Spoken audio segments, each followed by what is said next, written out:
Hey Denver, it's Bree. We've got a little something extra for you this weekend. Recently, I was a guest on Bird Talk, the Metropolitan State University of Denver's alumni podcast.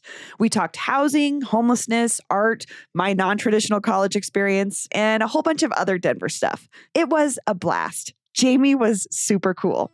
I hope you enjoy it as much as I did. I'm Jamie Hurst, and for the MSU Denver Alumni Association, we're excited to bring you Bird Talk, a podcast about our alumni, their careers, and their lives. I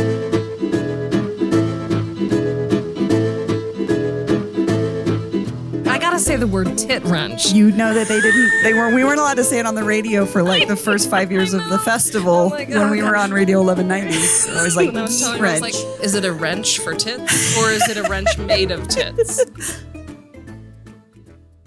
Well, Bree, thank you so much for joining us today. Today, our guest is Bree Davies. She is a 2007 alum, earning her degree in journalism. Since leaving MSU Denver, she has exploded as one of the most influential voices in Denver. Heard around town currently on her award-winning podcast, CityCast Denver.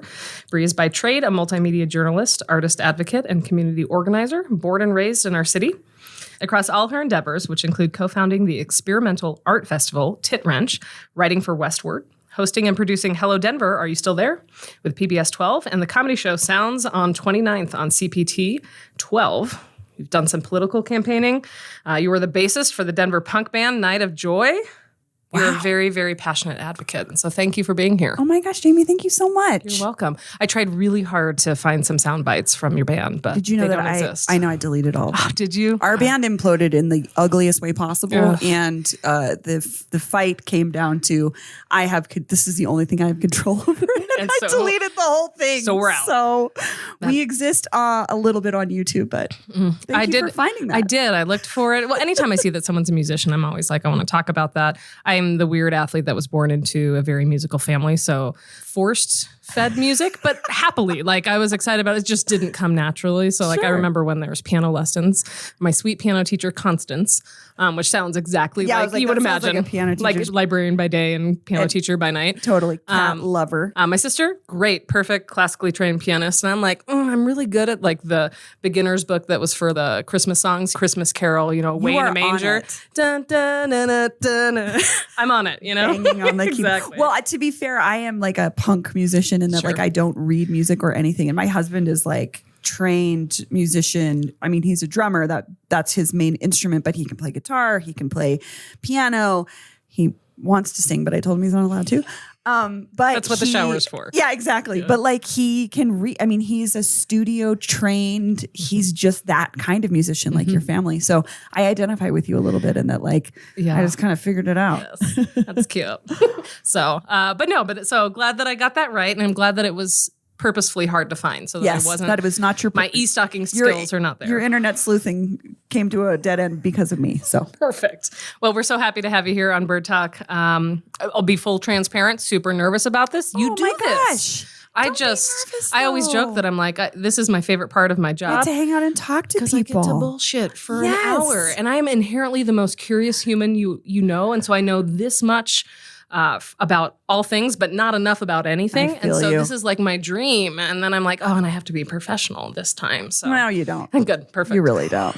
I'd rather you not be. Professional people are usually pretty boring. Appreciate it. Well, really, Bird Talk, if you haven't had a chance to listen, really is just about exploring the alums that have come through MSU Denver, the paths that brought you here, the things you're doing now, and giving a platform for the real reality that our alums are changing Denver, they're changing Colorado, they're changing the world. And so when we think about who are those people and who are those voices that are so prevalent, you've been on the top of our list for a long time. Can I just tell you too that I was like so honored when you reached out, because I was like, my last name was different when I graduated from here. My last name, sleuthing skills. Yeah, Yeah. So Davies is my pen name that became my name. It is not my married name. But I thought, no one is ever going to know I graduated from MSU. And like, this is like the proudest thing for my mom, because she went to school here as well. I remember seeing like my friends like Ricardo Baca and Bobby Lefebvre on the posters and like the billboards. And I was like, I want to be that alum. So when you guys asked me to do this, I was like, I can finally show my mom. They recognized me. The school that we went to, our working class city college, is alive and thriving and cares about what we do in the world. So and not only cares about it, is so freaking proud of it. Oh my gosh, I'm so proud to be. Honestly, it's.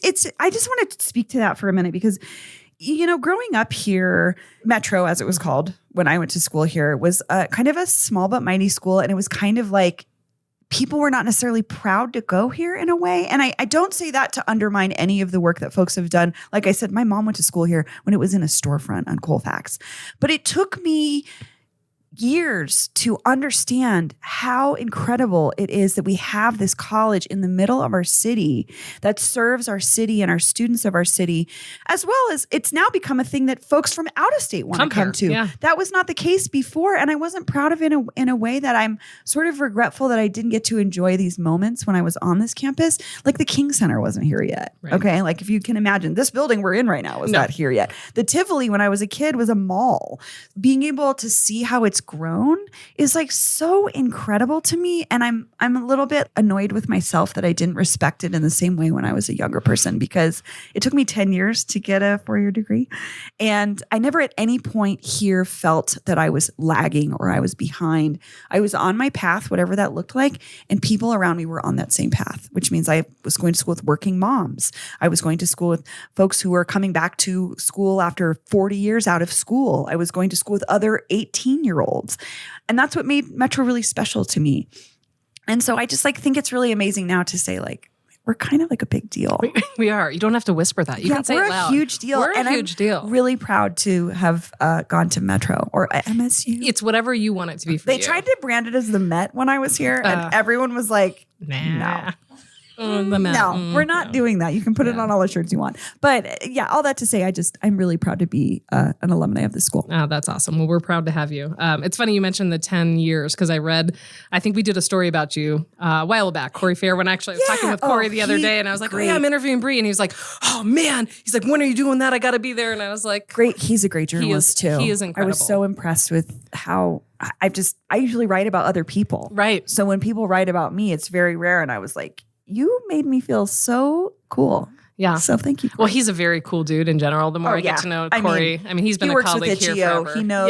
He knows the DIY music scene inside and out. He does. It's so very cool. I was reading that article among other things that you've done across the path, and I came across the quote where you said it took me about a decade to get from start to diploma, and I think you're spot on. That is the story of a lot of our alums. Totally. But it made me think of the old Volkswagen commercial when they redid the Bugs. Do you guys remember that? So they re-released the Bugs, in whatever that was, late 90s. 98, 99. Yeah.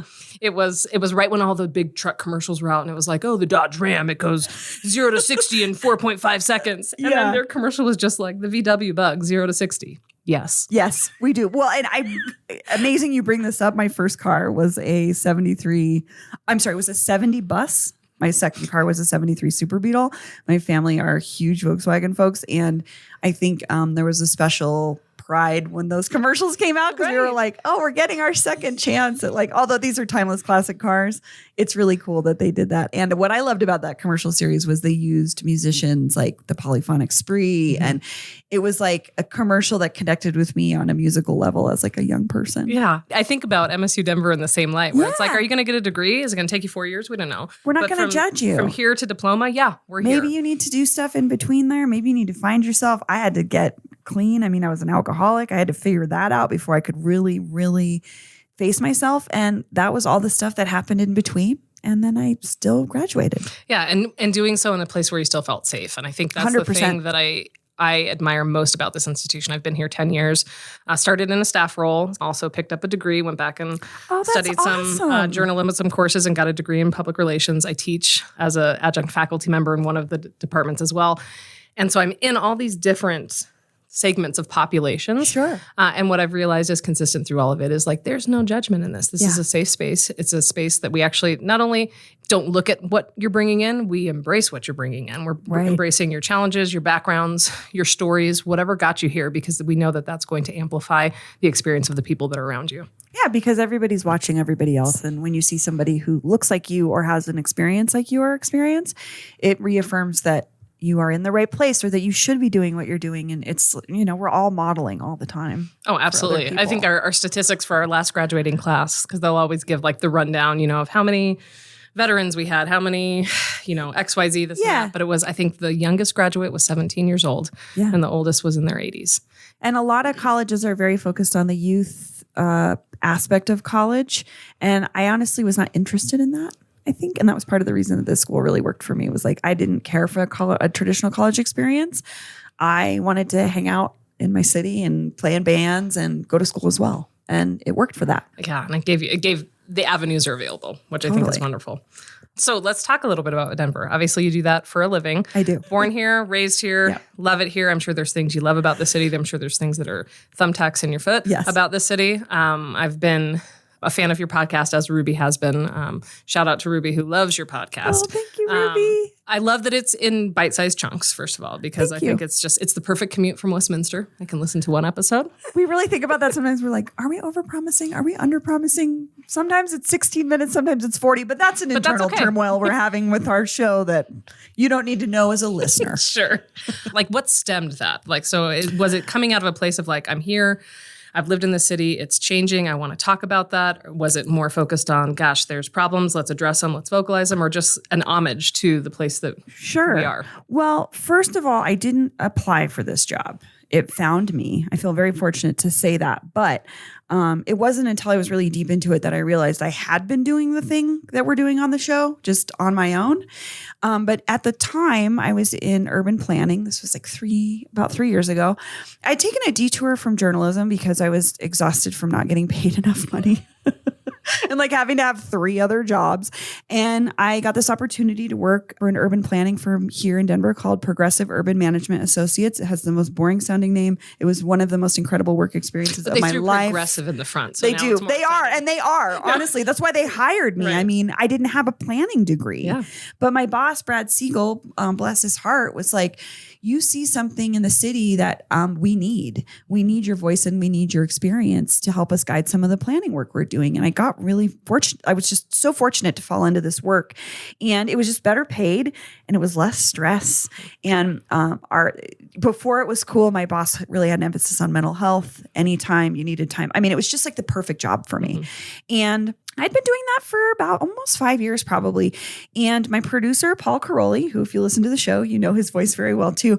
I had been on his show, Changing Denver, a long time ago. And I also had a podcast called Hello Denver. Are you still there?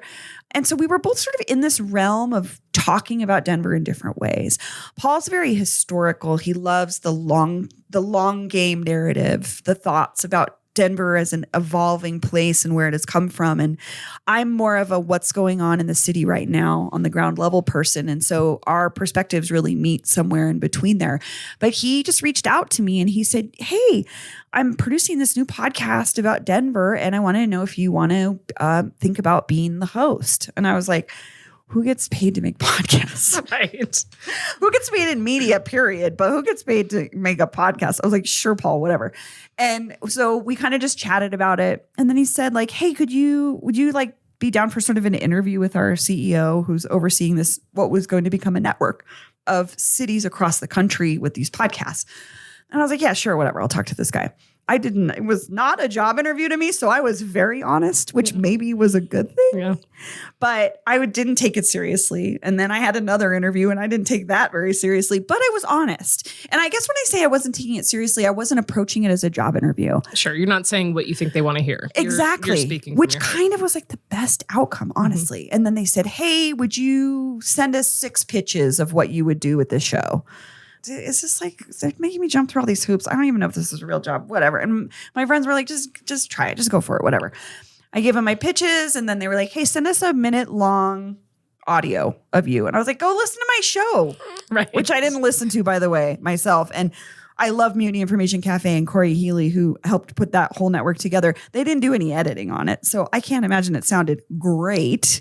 But I was just like, kind of just had a little bit of an attitude. Like, why do you need to ask me this? Like, my work is out there. Go look at my work. And then I was like, fine. So I did a little 1-minute piece on the Parade of Lights and what I loved about it as a child. And then they were like, hey, so this is a real job and it's a salary and benefits. And here's the thing. And this is what you would do every day. And I was like, what? Couldn't you have said that at the beginning? I might have cared more. Right. But Right? it was good. It was perfect. And my husband was like, I was crying. I was like, I can't. Again, remember, I'm at my favorite job I've ever had. I don't want to leave. And this opportunity comes along and I can't pass it up. No. I really can't. They offered me something incredible. And my own boss was like, go and do this. Yeah. And that's, I mean, we're still friends to this day for many reasons, but he was so supportive. And so I took the job and I took the opportunity, and we genuinely did not necessarily even know what we were doing. We were creating a thing that has gone on to be modeled in 9 other cities. Yeah. Us in Chicago were the ones that launched. And we, as these 2 teams and our HQ folks, created the thing that became CityCast. Yeah. And it was just filling what we thought was a hole, which is people listen. If you're a podcast person, you listen to podcasts all the time, right? I'm a podcast person. Yeah. There wasn't a local podcast filling that need. There's radio retrofitting its content for podcasts, and there are some publications taking their publications and putting them into a podcast form, but there wasn't anything that was a straight out podcast made from the ground up to be a podcast for podcast listeners. Yeah. And that's how we created CityCast Denver, and it has continued to evolve if you've listened to the show quite a bit.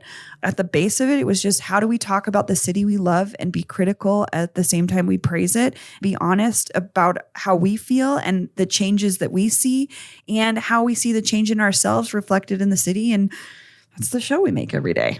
It's pretty great because it's just getting an opportunity to talk about the things that drive you. There's very rarely a topic that's covered in your podcast or in any sort of local space that isn't something that is relevant to every one of us. Right. Right. And so why not supplement your conversation at the dining room table with other perspectives that you hear in other places? And share information with folks. Again, it's like we have an imaginary audience in our mind is who we like try to reach, but we don't really know who it is. And so in my mind, it's folks that have lived here their whole lives. It's folks that have lived here for 10 years. It's folks that have moved here during the pandemic. So how do we speak to all of those Denverites in a way that feels inclusive? Because we've talked about this a little on the show and I've written about it quite a bit, but there's a divide of the transplant versus native conversation, which is like, gets us nowhere. It gets us nowhere. So how do we talk to everybody in a way that informs new folks, but reaffirms for old folks that they also still belong here? Yeah. So that's kind of it's as one of those transplants, right? I've been here 10 years. It's a weird dynamic when you first come. It's like uncomfortable. It's like, oh. And like we came in with our Iowa plates on our car and even just, just like, the presumptions of that. I mean, like you're brave.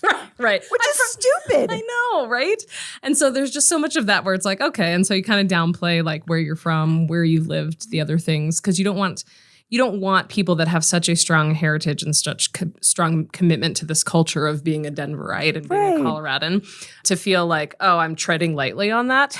But at the same time, it's also like, guys, we're people. Right. We recognized the beauty of your state, the opportunity of your state, the way people are living, and I'm choosing to live here. I'm a grown-ass adult. I can go live wherever I want. Right. And also, maybe a lot of us, myself included, ended up here by chance. Right. So, I mean, literally geographical chance. My dad is a military brat. This is where his family ended up.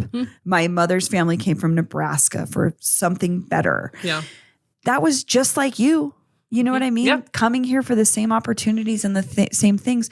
It's like the dichotomy is so much deeper than those two experiences rubbing against each other. And that's what I try to talk about a lot too, is I'm very proud to be from here because I've learned the history of what the folks that lived here before me did and what they continue to do. And so that's why I get so mad when people are like, oh, Colorado's just white people and craft brews and blah, blah, blah. I'm like, excuse me.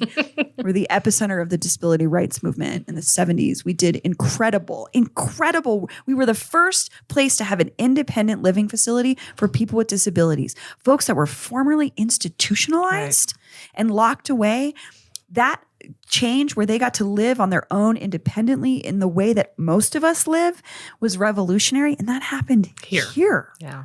And the Chicano Civil Rights Movement, the farm workers movement, we were epicenters of that work too. And that's the stuff I like to bring to folks so that, again, you moved here 10 years ago. I want you to know that. Right. So you too can be like, man, this place is really cool. And I learned other reasons it's cool other than the reasons that brought me here. Sure. Right? Yeah, I think about that oftentimes for a lot of different states. Right? Like, so I'm a Los Angeles native, right? So that is where I'm from LA. I'm always fascinated by people that leave the big cities that Denverites, honestly, 15 years ago, were scrambling to get to. Right. So like, you're like, get me out of here. I want to go to LA. And then I ended in the Midwest for graduate school and was like, oh, it'll be 2 years and I'll be back to LA. I haven't been back since I left. And it was a little bit more of a stretch in Iowa. And then we landed here, which is a perfect mix of Iowa and California. It literally is like, if you could draw the middle of Iowa and California, like this is it. Like, because you get the big city feel, you get the professional sport teams, you get music, you get all the culture, but you still have a little bit that wide open spaces too. You do, right?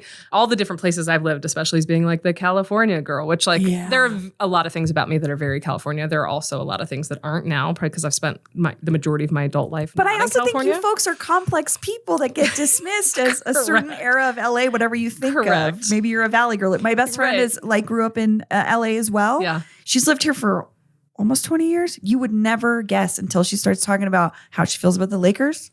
Then you know. Yeah, correct, right? You know? Right. You talked to me, you mentioned the ocean, and I'm like, okay, I'm in. Like, right. You're going to know I'm fully California. We definitely are lacking. 100%. There's no water here. It's the only thing that bothers me. But living in all these different places, like there's so many presumptions. And I think I've been slightly diligent, maybe not as intentional as I should be about learning all about the states that I've lived in.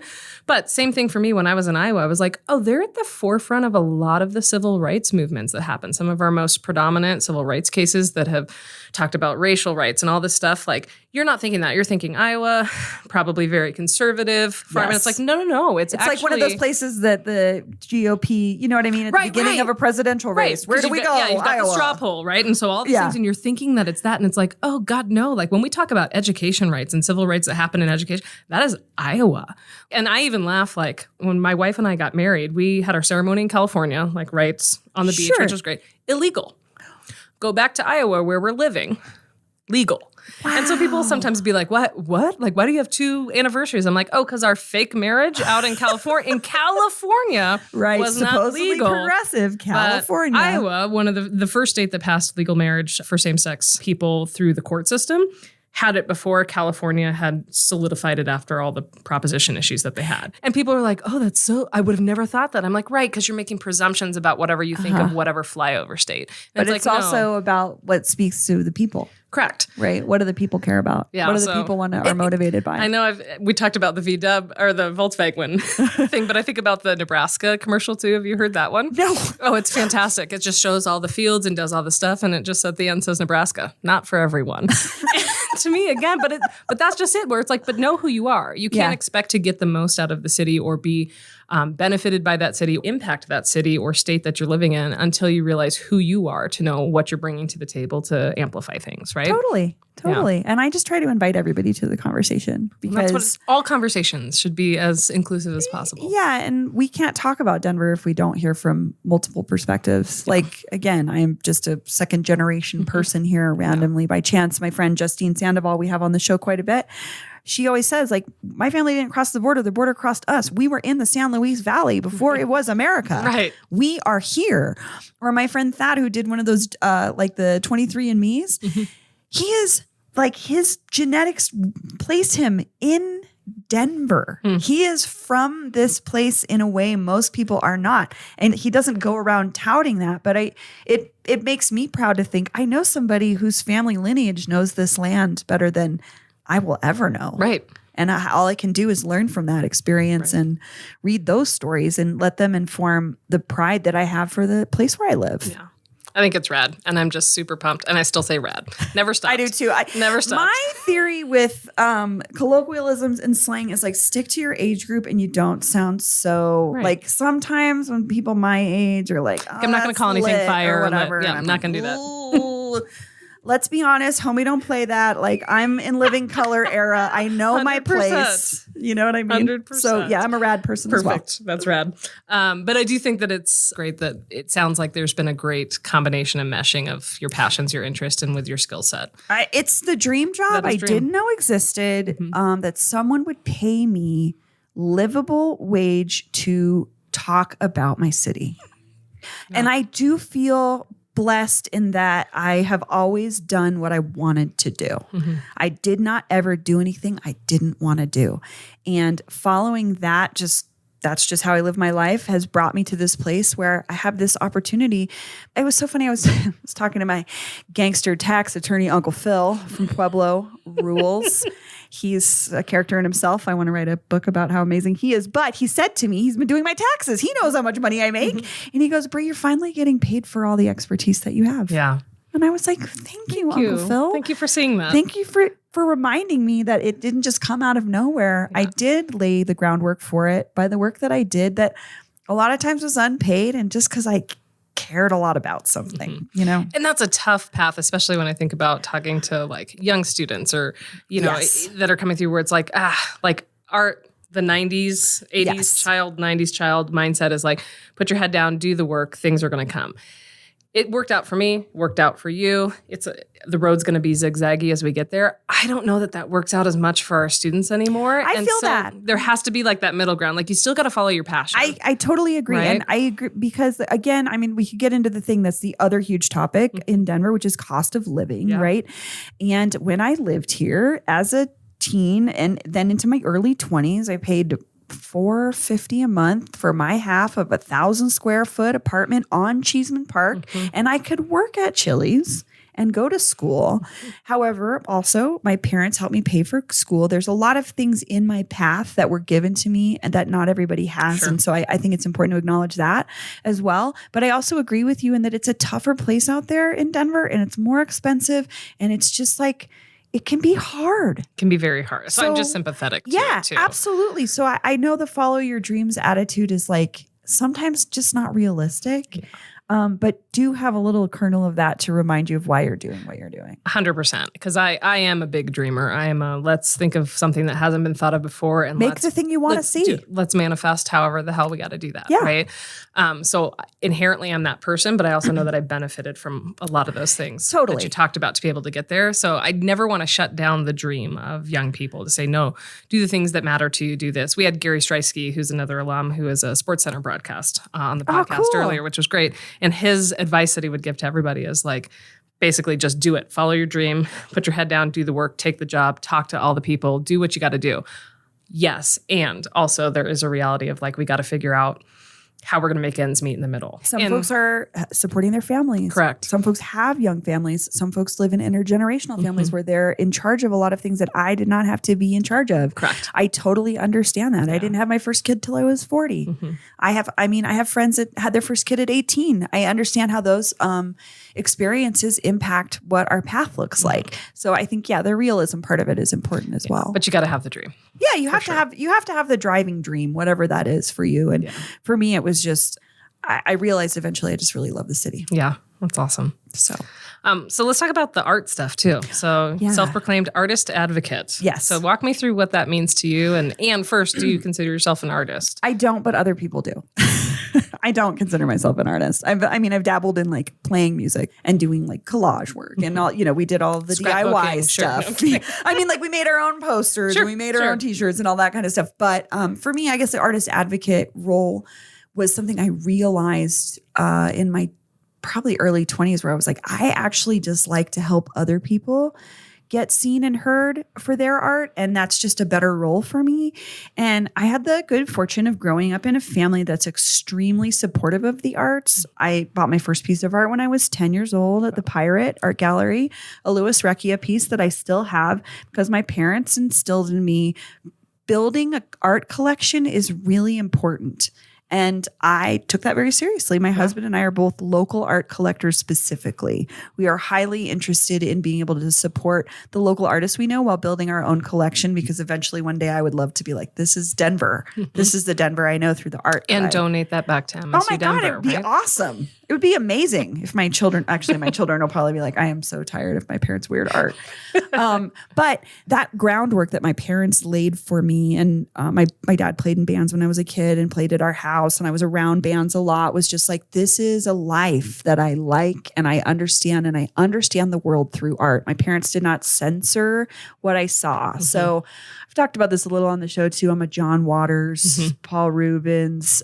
Just like In Living Color, all these things that were were kind of outrageous at the time informed how I see the world, which is inherently a very gay world that I am an ally of. And it's just how I see things. But part of that was like understanding. Eventually, then we get into these things around our queer artists invited into these spaces. And our Tit Wrench, the festival that I helped co-found, was originally set on like women are not invited to a lot of spaces. And then it became queer folks and it became folks who identify as non-binary. It wasn't just women. That was just where we started, I think. Again, I credit my friend Sarah Slater, who's the brain, she's the brain mother of Tit Wrench, who taught me a lot about DIY booking and doing it yourself, putting the thing together that you want to see in the world. And that's where Tit Wrench came from, was we wanted to see a festival of underrepresented people because we were tired of seeing lineups of all dudes. Sure. Which persists to this day. And I feel we had a small impact on it. If anything, we created space for folks that weren't being seen or heard. And it's just through that work, I think, that I realized that it was important to talk about art and give it the validity that a lot of people don't, especially at the local level, and say artists are telling our story. Artists are doing incredible work. They may be exhibiting in a coffee shop right now, but they might be the person that's at the Guggenheim one day. Right. And you don't know. And the only way they're going to get there is by support from other people and validation from other people, right? Like I had this amazing platform. Westward let me write whatever I wanted. It was crazy. Again, credit to Patty Calhoun, my fearless, and the many editors I had there, Dave Herrera, Kyle Harris, Susan Freud, Kieran. I mean, I had so many amazing editors that let me do what I wanted, but I realized how powerful that was. So I started talking about things that weren't getting as much coverage. The DIY scene here in Denver, Rhinoceropolis most famously was this space for a decade that changed my life in ways I cannot express. Your parents don't take you seriously until somebody else thinks your art is good.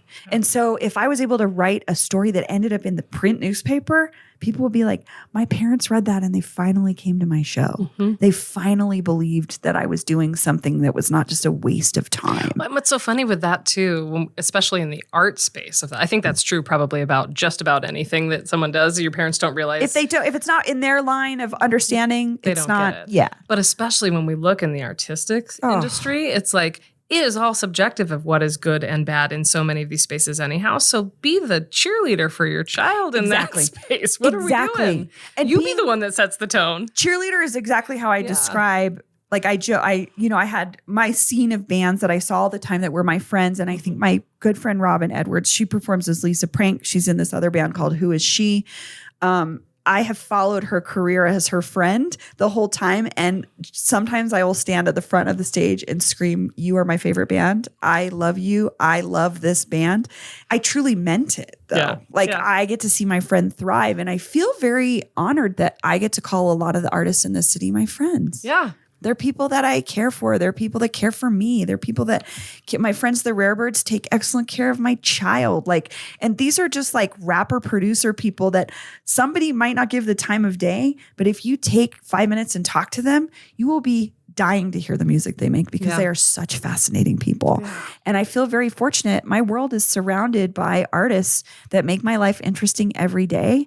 And so what else could I do but say, someone else should listen to this? Hey, have you heard this?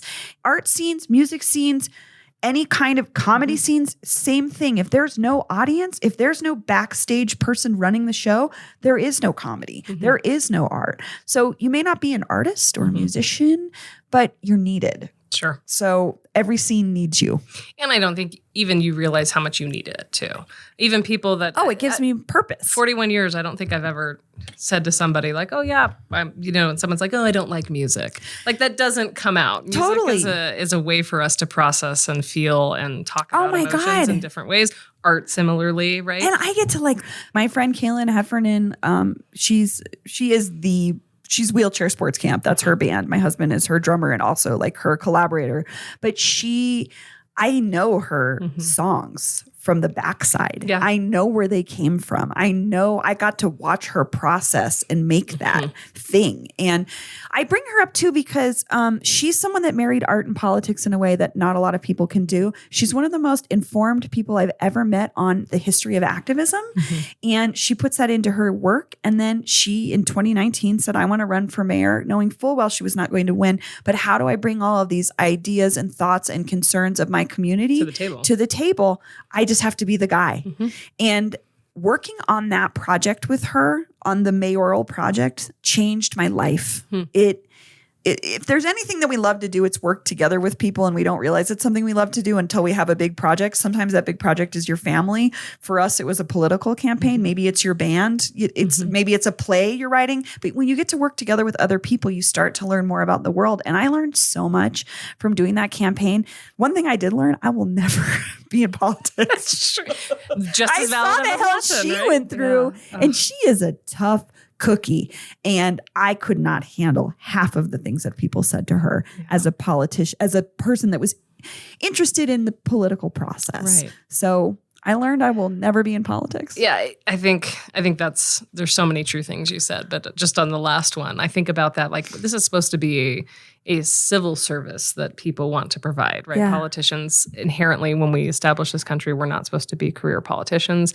But the barriers, not just the financial barriers, the pedigree barriers, all that kind of stuff, just the simple barrier of not getting the shit kicked out of you every single day when you're talking about things is one that is going to preclude most people from ever trying to do anything. Well, and Kaylin is a disability rights activist. She's someone that uses a wheelchair. You want to talk about barriers? Most of civic buildings are not built for her to enter them. Right. And so that goes beyond the physical barrier. That goes into the political barrier of people with disabilities are not seen. Right. So they're not acknowledged. Right. So their rights and their issues are not at the forefront. The ADA was an amazing thing that happened in 1990. Everybody who is able thinks that solved all the problems in the world. No. It barely. It's good that it exists, but it is like below a baseline of what is actually needed. And so again, Kaylin is someone that puts herself out there in a way that I am afraid to do. Yeah. And she is in a whole different body and experience that I am. And I'm in a body and experience that can navigate the world without people noticing. She has this part where in one of her songs where she talks about that. She can't go anywhere with someone. Someone will say, God bless you. And she says, but I didn't even sneeze. Because people will be like, oh my God, I bought your dinner because I'm so glad you live in the world. And she's like, I'm just trying to have dinner with my family. Like, what the fuck are you doing over? Go away from my table. You know what I mean? But like, so, and when I say my friend is my inspiration, it's because I see behind the scenes and I learn from her. Yeah. And I think, and you're getting a behind the scenes, which is even better. I mean, I go back to even like my, college days of sitting in a bus and, getting the brand new CD of whatever band and then having to go through all the lyrics in the CD case. Like these kids have it so easy this year. They're just like, just Google lyrics, it, right? Genius it. Then you can be like, I don't know about this annotation. Is that really what he means? But you're right. Like you have to like dig. You sat there and you dug and you're like, oh, okay. This, and then the game for me, that was such, I think I'm inherently, again, curious and just a problem solver. So I try and read lyrics, especially like mystical lyrics and things that are very specifically elusive. Again, most music, not most, a lot of popular music now is so explicitly like, this is what I'm talking about, that it's like, oh, what's the fun in me figuring out? Right. It's also, it's written by like 10 songwriters. Correct. Or a computer. Max Martin or whatever. Right. Yeah. Like, yeah. Right. But I feel you, like the discovery of that music. And that's what something I like to try to translate for folks to why local music matters. Right. You can meet these people. Right. You can become these people's friends. Yeah. You can support them. They need someone to work their merch table. Yeah. You can become that person. Like, again, the scene is all about the people, not just the artists, but the people. But I feel you. I do. I was a digger myself. Yeah, I was going to the library trying to figure out. Yeah. What is this reference? What are they talking about? Why is the Smashing Pumpkins' first album called Gish? Well, it's named after Lillian Gish, a silent film star. Then I go down this rabbit hole trying to figure out who she is. And I'm at the library doing it because it's 1997. You're pulling call cards. Yeah. Yeah, exactly. And all my family's librarians, so I'm asking them to do the research for me. Yeah. But like, that's the beauty of art too, though. It is. The Earn and Learn program was designed to address equity barriers within experiential learning. This program provides funding to support both undergraduate and graduate students who need financial assistance to participate in unpaid, off-campus internship opportunities. Support the Earn and Learn program today. A donation of any amount helps our students in need. This episode is brought to you by Canadian Geese. Sorry. even gets in my car or is ever around me when I'm playing music. It stopped at like 2002, like in terms of what I'm still. Really? I mean, I still listen. I listen to new stuff and You're bring new missing things in. out. I'm just like, no, your I'm prime good. time. That's it. Like any song, I'm good. I think there's like studies that like our brains forming at this time, and that's when these things are so like why they stick to us. Well, But for me, it attaches. Every one of those songs attaches to a very pivotal memory or moment or smell or relationship or this and that. Totally. And I think I've just probably been too happy for too long that I don't have to listen to music to like make me feel a part of a community that has felt the same thing. Even that's when I stopped writing music too. Like I got married and I was like, oh, turns out I'm content and I have a pretty great life. I guess I don't have to write music anymore. I'd revisit it. I think you might be missing. You some might be sad. You should or revisit it. you No, might just be not digging into some No, I feelings. think there's you know? definitely some new music and good things that have come since 2002. Don't get me wrong, but I think I just get so nostalgic in that space where I can identify that song meant this at that moment. That's when you had the biggest feelings. Correct. Right? 100%. And didn't have the tools to talk about them or explore them, right? I mean, I have a Smashing Pumpkins tattoo that says happiness will make you wonder, will I feel okay? Like so emo. What does that even mean? Right. Also, I got this tattoo when I was like 27. I wasn't 17. Right. But I still listen to that song. Yeah. It's a line from Rocket, and it's like I get goosebumps thinking about the big feelings I had when I heard that song. And it also drove me to play bass because it's the first time I saw a woman playing a guitar on 120 Minutes, a show I watched religiously every Sunday on MTV when I was a teenager. And I saw Darcy Retzky play bass, and I was like, Dad, what is that? And he was like, that's a bass guitar. I was like, that's what I want. And he was like, okay. And he took me down to First Base on Broadway and bought me a left-handed bass guitar. And I posed with it for a very long time in the mirror before I actually learned how or taught myself how to play it. Yeah. And then I played it the way I wanted to play it. And then it became an instrument that became a weapon in a certain sense because being on stage as a woman playing music is inherently political.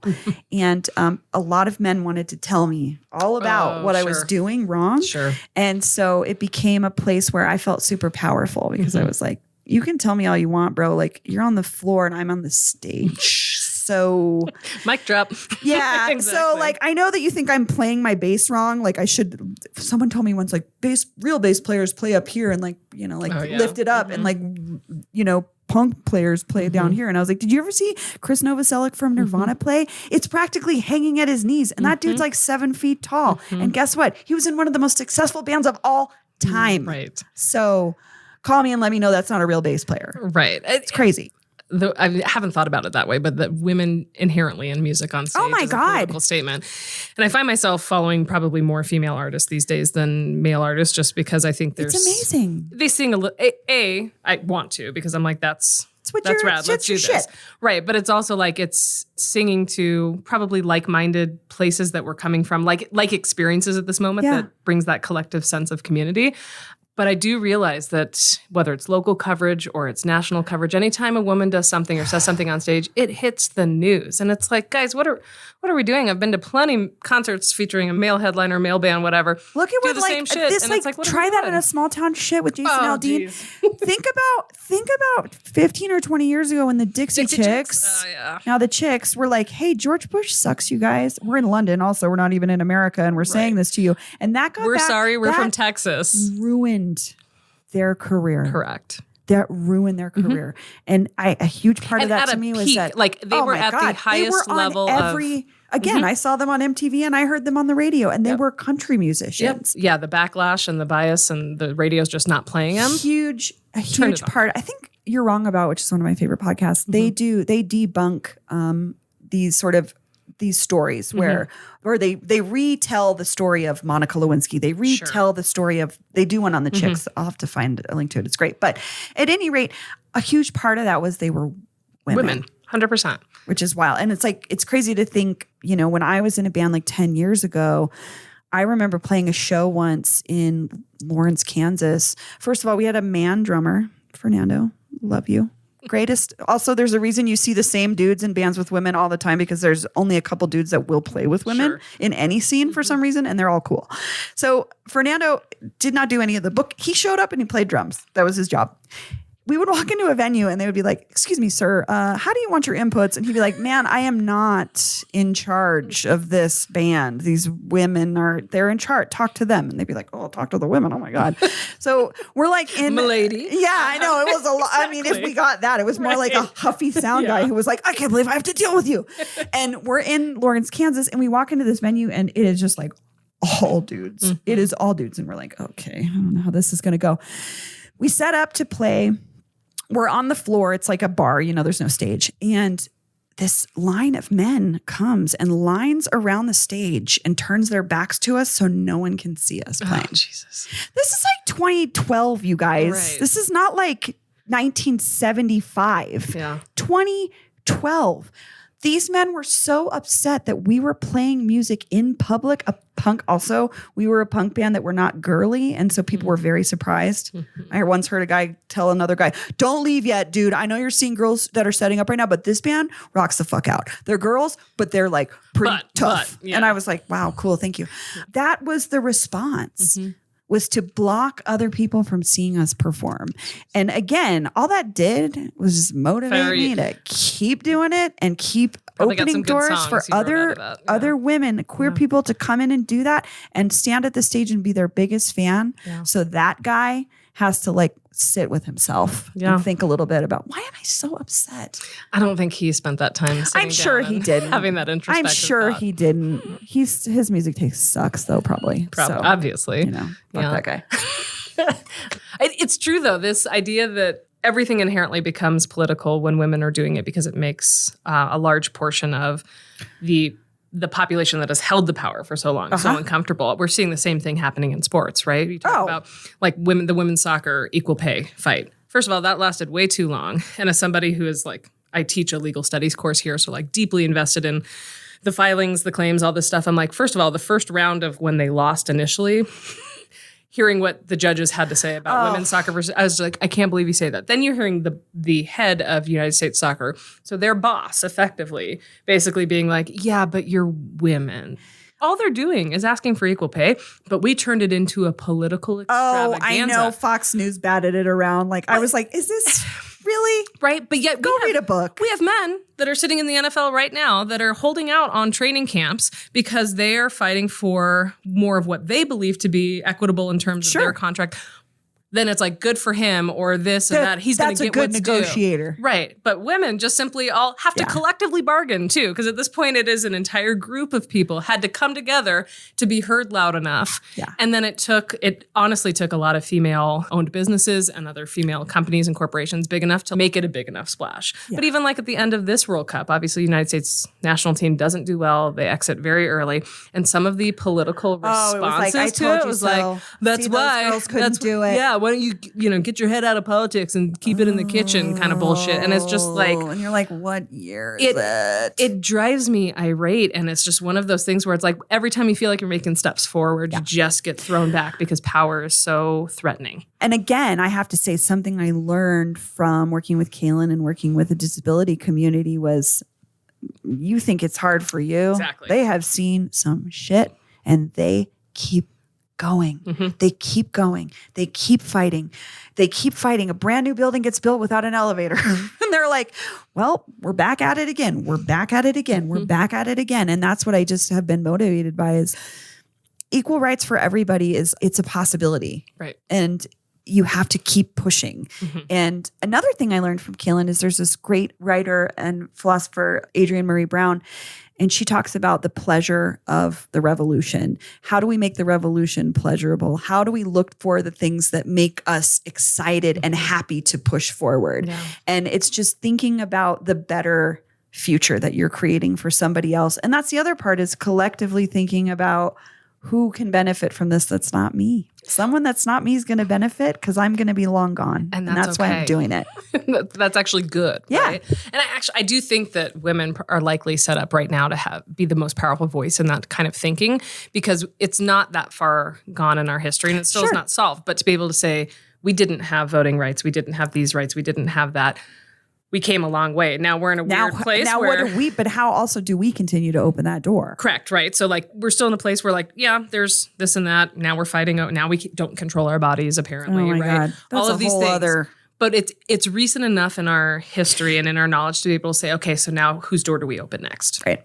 Totally. Right? So I think we can be a very powerful population to move the needle on what that more utopian future looks like. I would also just say too, when we talk about allyship, like men listening to this too, is like, you can just show up for people. Right. You don't have to be the loudest voice, by the way, in the room, but you can just show up. And a lot of times that was a huge part for us as a band, was that our dude friends showed up for us. And faced you, right? And yeah. And bought our shirts and booked us on shows and, you know what I mean, treated us as equals, which a lot of venues still did not. Yeah. But building those allyships with dudes who were cool with playing music with women. Yeah. That's rad. All of that. I'm just going to say that's rad at the end of every segment because I'm like, that's what this is. It's fucking rad. Right on. Right on. Coolio. Yeah, my gosh. So you've got your pulse on the city of Denver. What are the things that you're looking forward to in probably the next 5 to 10 years? And what are the things that we should raise as red flags, as things we need to start addressing now? I mean, I think one of the biggest things, again, going back to the role of art in our city, is we have a lot of money for art right now. We're seeing a lot of money being put towards the arts.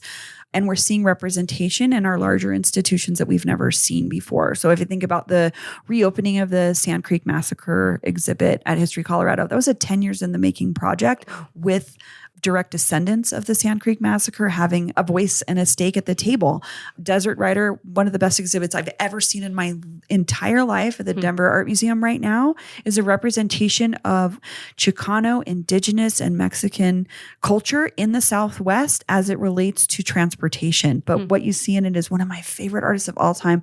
Nani Bachacon is from Albuquerque, New Mexico, and she does these beautiful pieces of lowriders and like lowrider women, but like she does it in this way that's so powerful. And seeing that in a museum is like blowing my mind that we are in a city that is open to that. Yeah. It doesn't mean there isn't a lot of stuff behind the scenes we still need to work on, because I know a lot of artists are still struggling with getting themselves heard in these bigger institutions, but I think we're on the way. So I would say in 10 years, I think we're going to be even more renowned for our art scene. But I think by then our local artists will have also been able to cross that threshold into being taken as seriously as people like me have taken them for a long time. And I'm not the first person. I mean, we have arts critics here who have been talking about our art scene for a long time. There's gallerists, there's artists themselves. I think that's just something to watch. And I think that it's something that Denver will be known for. I worry about our housing situation. Yeah. I don't see it getting better. I don't see the real issues being addressed when it comes to the price of how much it costs to live here. And that was one of the biggest benefits to growing up in the city. And the reason, in part, why I got to be able to do the things I did was I was not paying through the nose for my rent. Yeah. And if I didn't have to work as much to pay my rent, I was able to work on my community projects and my art projects. And community will build no matter what. But it just gets harder and harder when the pressure is on us to have something that should be a human right, which is housing. So that's where I'm extremely disappointed in my city. And I want more folks that are housed to care more than we do. Yeah. Because it's very easy to other people once we're inside our four walls and say, well, sucks to be them, but I did this and I got here. And realizing a lot of that is privilege. A lot of that is luck. A lot of that is just having the pieces in place in your puzzle without having them knocked out by addiction or abuse or other traumas in the world. And I just worry. I think Denver is not on a good track. I'm giving our new mayor, the benefit of the doubt. He's moving the needle right now. He literally has only been in office since July. So let's give Johnston a little bit of a break. But he's made some big promises and we are all watching. Yeah. It is not one mayor's job to do this. It takes everyone, but he is the face of our leadership. And is articulating some plans at this point, which again, hopefully they succeed, but it's going to take everybody getting behind them. We've got to talk about the private market and what it costs to buy a house here and what it costs to build a house here, or the neighborhoods that are vehemently against affordable housing. Like, we got to get right with ourselves. Yeah. It's just not a good sign of a healthy city if we're not helping our most vulnerable people do something basic like live. Yeah. No, so. I couldn't agree more. And it's funny, even as I was listening to some of the language you were using and some of the ways that we talk about the excuses that we hear as to why it's not on the top of our list, or it is very very similar and very much how we've even thought about higher education over time. Like so much of what we hear from when we talk about, because we have similar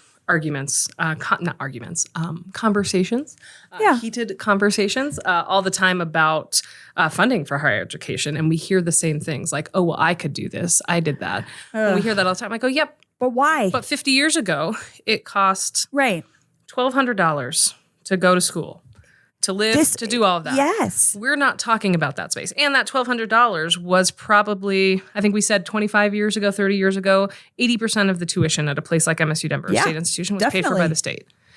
And 20% was paid for as individuals. So that is pennies on the dollar that we're playing. Flip it now to 2023, and that is totally opposite. And all this it's stuff is not caught up. Right. And so when we have, even having these conversations at the legislative level, and we talk about the funding model, because we do believe that this institution provides so many opportunities to combat pretty much anything that Denver and Colorado could be facing. We're educating the next generation of Coloradans, right? We stay here. These are going to be your future leaders of business, leaders in the civic space, whatever that case might be. It is a totally different mentality. And just because 40 years ago, it only cost you to go to school and you worked a summer job and was able to pay tuition for it. And I'm working full time and still trying to do that. Like, so there's just this barrier. Like a dissonance. It is. There's this huge dissonance and a disconnect between this idea of what was and what is. And just the reality. And like, it's like all comes down to access. Right. And I'm hearing the same excuses when we talk about the unhoused population and the issues come. Well, I can do this. I can work a job and I can have a house. Yeah. And it's like, guys, just because you can doesn't mean that everybody I bought a house can. because my father-in-law paid our down payment. Right. How do we do that? Generational wealth. Right. Like, hello. Yeah. So we got to get past the everything is an attack on the way that I did something, because that's where it comes from, right? There has to be a sense of insecurity of like, well, if we're going to give that away, we hear about it with even like the student loan forgiveness stuff that's happening now. Oh my like, gosh, that is so crazy. How dare you take away I paid my student loans? Well, great. I know. And I'm just like, why are you just like really cheering for people to be in debt? That's weird. Right. Why are we always making a public policy issue about me? I think the silver lining is we're coming back around to the importance and the strength of community. Yeah. And when we don't just hyper focus on the individual and our individual selves and our individual wealth and our individual everything, and we think more about the collective. And I think people are really dying for that. They are. Like, we weren't meant to raise children alone in our homes. We were not meant to age alone. Like, we weren't meant to do these things that we do. And I think folks are coming around to that idea and thinking, how do we live more collaboratively and collectively? And it sounds like real hippy dippy, but like, I lived in a communal space for 7 years and it was incredible. It's not hippy dippy. It is the basis of reality. And it's the basis of every piece of evidence that we have coming from an archaeological standpoint, whether you're looking at civilizations we don't have any writings about. When we find them, we realize people lived in a community. It's a collective. Those things are all there. Technology has been great for this world in so many reasons, but it has been so horrible and isolating because it has allowed us to think we can do it on our own. Yeah. And we can't. We shouldn't. And online, and that's a whole other conversation. Correct. Around what young people are. And that'll be episode 2. Just kidding. In this 7-part series. In this 7-part series of why everything sucks. We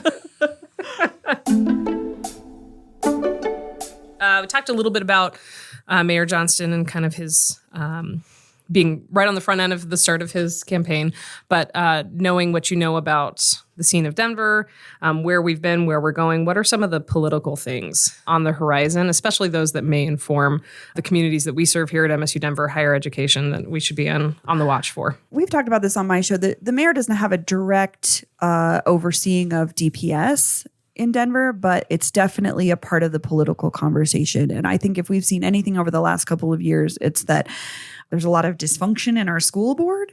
And then that translates to some dysfunction in how our schools run. And that's not directly their fault. I'm just saying, like, there's a lot that seems to be wrong.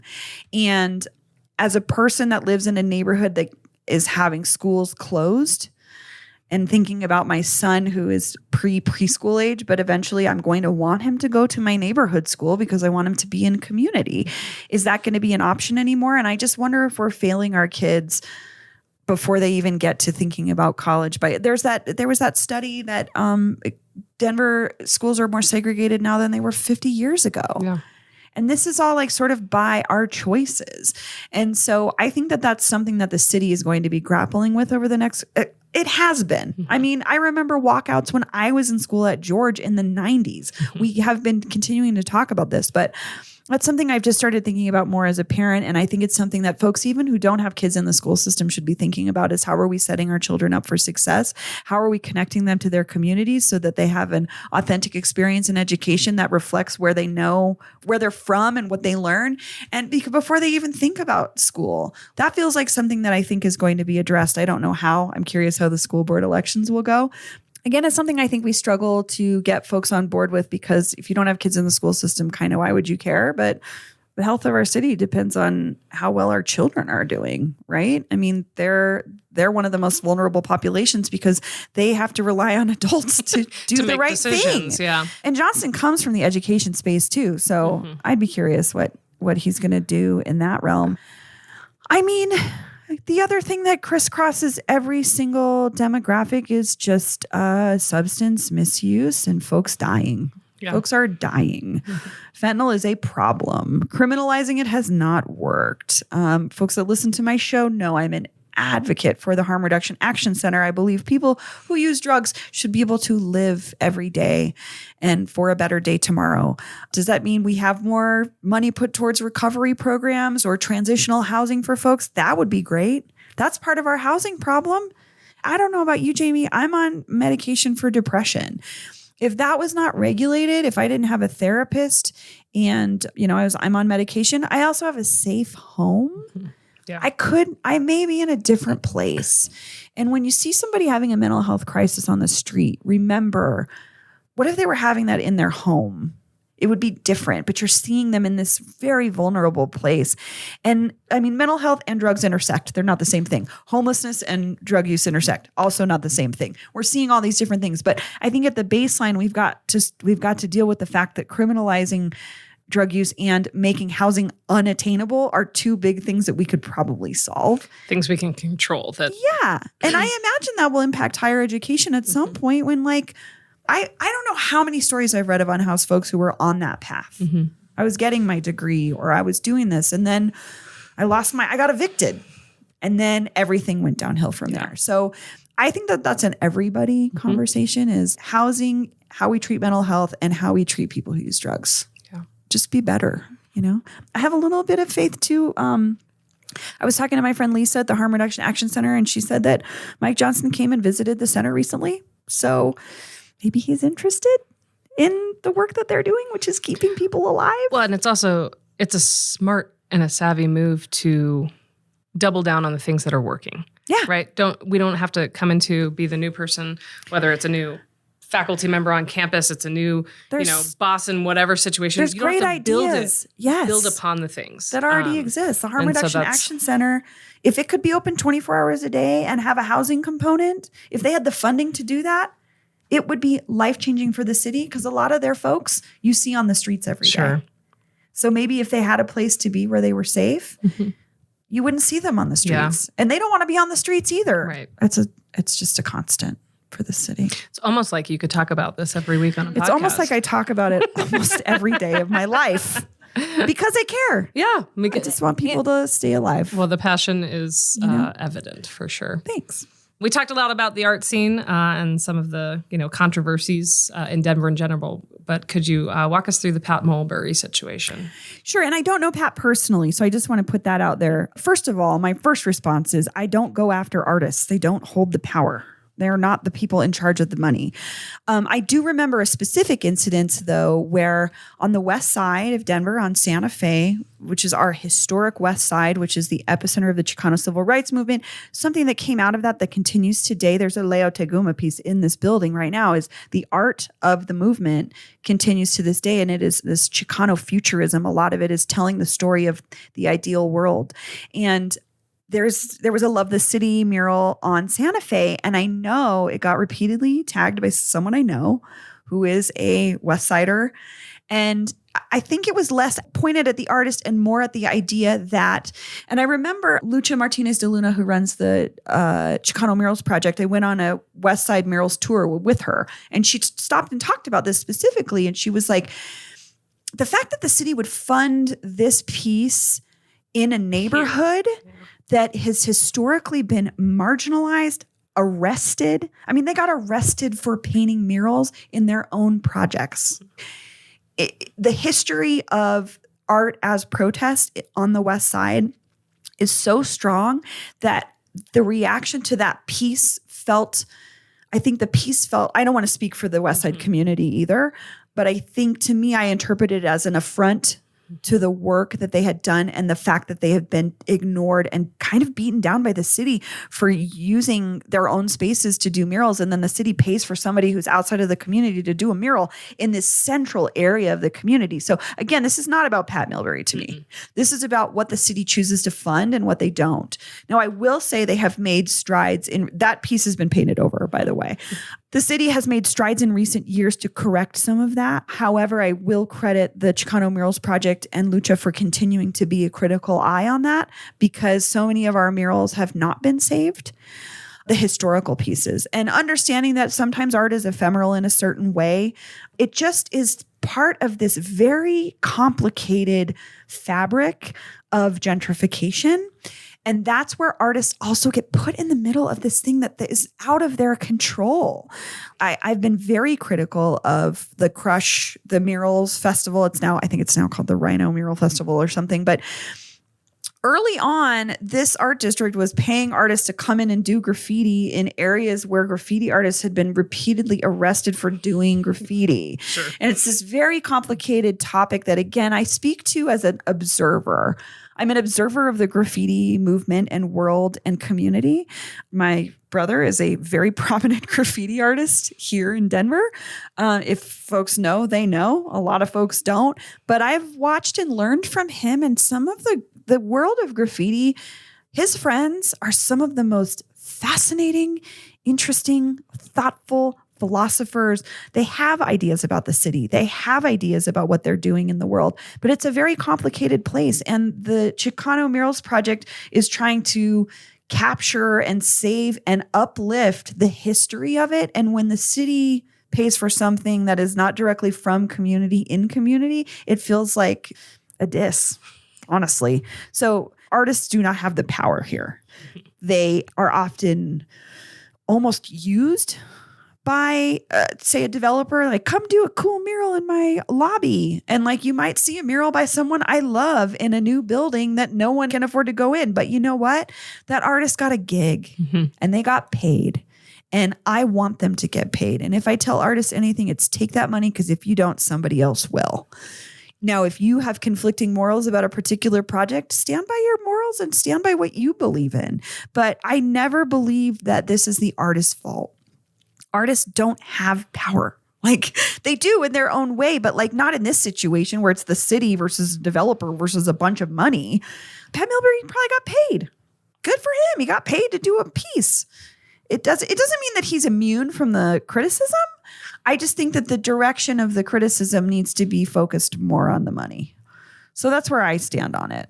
And again, I don't speak for the West Side community. I don't speak for the Chicano community by any means. This is all that I've inferred through research that I've done and direct information given to me by artists and members of the community themselves. Direct your ire in the right places and realize that artists are generally not the people making the decisions for the city. That's awesome. So Bree, we are going to finish up with our rapid fire questions, which are scary and rapid and on fire. Okay. They're not lit. They're just rapid fire. They're not lit. Great. You will never hear me say that. That would be embarrassing and weird. Exactly. Our first one is, what is your favorite MSU Denver memory? Oh my gosh. It was funny when I walked up here, I got the school jitters where I was like, oh, I remember coming here with my paper schedule and being like, what basement building is this? No, that's not my favorite memory. That's a tough one. I spent so much time here, but I didn't value it in the same way. I would say it's not a memory as much as I learned after the fact what Auraria was, and the fact that this was a community that predated Denver and that we voted as a city to demolish it. Again, this is not a happy memory, but learning that taught me so much about the importance of history and interweaving it with the fact that now this place exists that's really incredible. How do we honor both of those things at the same time? I'm very proud to be a Metro graduate. I'm also very bummed out that my city made that decision before I was born. How do we see both of those things? Well, we go to Casa Mayan and we admire the building that was Casa Mayan, and we admire the space that was, and we respect that space. But also then I think about the gratitude I have for having an affordable college in my city that I was able to go to in the late 90s as a 17-year-old. I was 17 when I started here, and I was welcomed. So it's less a memory and more of a I'm thankful for. It's a feeling. And Okay. And feelings are valid here. Thanks. What does it mean to you to be a roadrunner? It's so funny. Again, not cool when I went here. And now all of a sudden I'm like driving by. I'm like, check out this campus, everyone. I went to school here. Never mind that most of these buildings weren't here yet. But this was my school. Again, it's a city college. I could not... It like interweaves into my story in a way that I didn't think about at the time, but I am a Denver person through and through. I went to the city college in the middle of Denver. I am so proud of that. And I think about the future generations and that their perspective is different than mine. And then I think about my mother. Again, she went here in the 70s and it was a storefront. It was a small college, but she respected and appreciated it so much that I feel proud that my mom, Brooke Pettigrew at the time, graduated from the same school that I graduated from. Yeah. And she's been a nurse for 50 years. Oh, congratulations. She came back and got her degree, her bachelor's degree here while I was in high school. No kidding. And she was able to come back as a mom of 4 kids in her 40s and go to school again. And then I was able to do that when I was 17. That I think speaks to what makes this place really special. And I'd love to say that yours is unique because it is, obviously. But I don't think it necessarily is. But we hear so many ones that are similar in that space. And that's what I love, that it's like the par for the course is something along those lines. Yeah, totally. Yeah. It's fun. All right, so this is our last one. If you could put a billboard on campus with a piece of advice for all students to see, what would it say? Oh my gosh. Oh my God, that's so hard. This feels like so corny where it's like, follow your dreams. Do the shit that someone told you you were bad at. Do it. Anyway, that's what I would say. Just like ignore anyone that tells you you're not good enough or you don't belong. Ignore those people and do exactly what you want to do. Because I was told many times, girls shouldn't do that. Girls don't do that. Girls don't do that. Well, guess what? Girls are in thrash bands and that just happens. Sorry, not sorry. Sorry, not sorry. I thought you were going to ask me a question about green chili and I was like, oh God. No, I could. I have like the worst choice. I'm not a spicy person. So I go to El Noa for the least spicy chili. Sorry, El Noa. I love you guys. You're my favorite Colorado Mexican food restaurant in the city, but it's because I can handle, it's not Chubby's level, which is... You can handle the heat I can't handle Chubby's. I like cry. One time I accidentally got a spicy burrito at Chubby's and I cried so hard and I was scraping my tongue and I looked at my husband. I was like, why do people do this? Why do they eat this? And he was like, I'm eating it. It's fine. I don't know what your problem is. So. I'm the same though. I don't like the spiciness. I can't handle the spicy. And I just think to myself, but why? Like you can't taste the food. I want to taste the food. It's the one thing that makes me feel like not a Denverite. Yeah. Well, can't handle the spice. Well, thank you so much. Thank you. This has been great. This was awesome. Thank you. I never get to be on this side of the mic. I love it. I know. Thank you. Well, this has been so much fun. I can't thank you enough. I could do this for a 7-part series, so mark your calendars.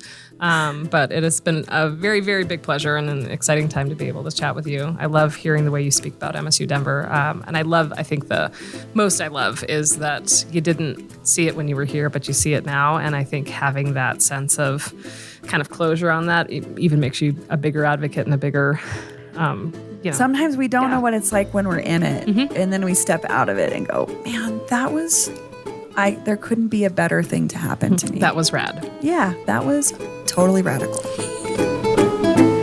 Thank you for joining us for another episode of Bird Talk, special accommodation provided by University Advancement. Thank you to Ruby Matheny, Brandy Rideout, Heather Holzbauer-Schweitzer, and Andy Schlichting. Production provided by David Sharman, and I'm your host, Jamie Hurst. Keep running, roadies.